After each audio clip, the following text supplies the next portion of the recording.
Hi. I decided to make this video because I realized that I never really introduced myself in this channel. I started posting videos here just because I thought it was an easy way for me to actually relearn and memorize the things that I'm mentioning in the videos. Um, and I kept getting a lot of nice feedback from you saying that it was easy to understand and easy to follow. Um, so thank you. And as I'm willing to post a bit more often now, that's the plan. I thought that would be good just coming here and talking a little bit about my career, about myself. So I'm based in the UK now, but I am originally from Brazil. So I actually graduated in advertisement and I've worked in marketing for over 10 years in different industries, pharmaceutical, fashion, real estate. Um, I even worked at 20th Century Fox, and I used to work with the marketing for DVDs and Blu-rays. So I was actually part of the team when Blu-ray was uh, a new thing. That tells how old I am. Um, and it was an amazing experience of being part of that transition of new technologies. But then as I progressed in my career, I realized that I was kind of missing a little bit of the creative side. Um, and marketing wasn't giving me that anymore. So that's when I started thinking about 3D animation. And I did some courses back in Brazil, including one that was 1 year long, which was a very in depth course and really good quality. Um, but it was really hard for me to make that transition. I was in a stage in my career that I was already like in the coordinator level. Um, but then if I had to kind of go back and start as an intern and start the whole process again back in Brazil, where the animation industry at that point wasn't really big, um, it was really complicated. And I was living this dilemma for a couple of years until I decided to give a try of actually living abroad.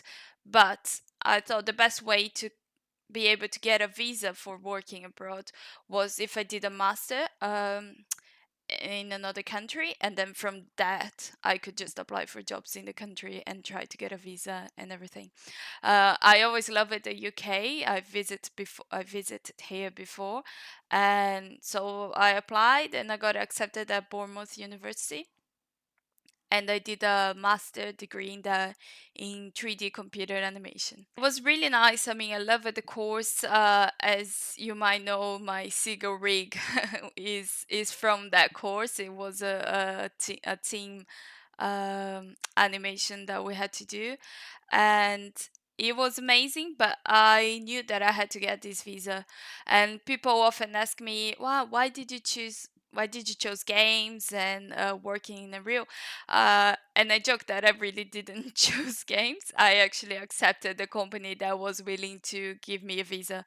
Unfortunately, um, at that time it was really hard to get companies investing on visas. I think after Brexit, maybe things changed a little bit. But before it was much easier to just hire someone that was European, and having to invest on a visa was kind of a big commitment. And I got a lot of no's from companies saying that even that I was talented, that I had like the qualifications, but unfortunately because of the visa situation I wasn't able to go through it. So I was lucky enough that Ninja Theory um, got me. And that's when I actually had my first contact with Unreal. I remember I spent, I think, the first month just trying to understand and learning Unreal.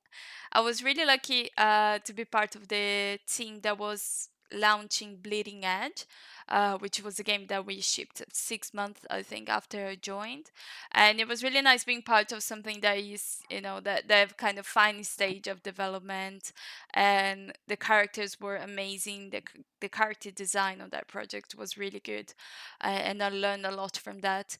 And then after that, I worked um on the development of Hellblade 2 and other internal projects that were also happening. And I was part of the two trailers that we released at that time as well. And I decided to change to VFX because I wanted to be exposed to another side of using Unreal, not just completely focused on games, but also thinking about just like final shots in a more cinematic way, also interactive and immersive experiences. So I like sharing this experience and my career path because it wasn't like a straight line into this world of VFX and games. And so many times we feel so much pressure of like making the right choices and choosing a profession that we'll have to work for the rest of our lives. And that's totally not true. Uh, One thing that I love about being technical artist or technical animator is the blend between the logic side and the art side. So I was always really good at like math, physics, and all these like logic topics and subjects at school. But I also always loved drawing and painting and being a bit more artistic. So for me, there wasn't really a clear career that would kind of bring these two areas together. I had to choose one or the other. And I feel that being a technical artist or a technical animator is literally the perfect marriage for this type of people that like me, likes a little bit of numbers and a little bit of drawing and art as well. So yeah, I hope you enjoyed this video. I'll probably keep posting just like tutorials and more normal content after this. But I thought it was good just to um, have a little bit of more personal aspect to this channel. Thanks for watching.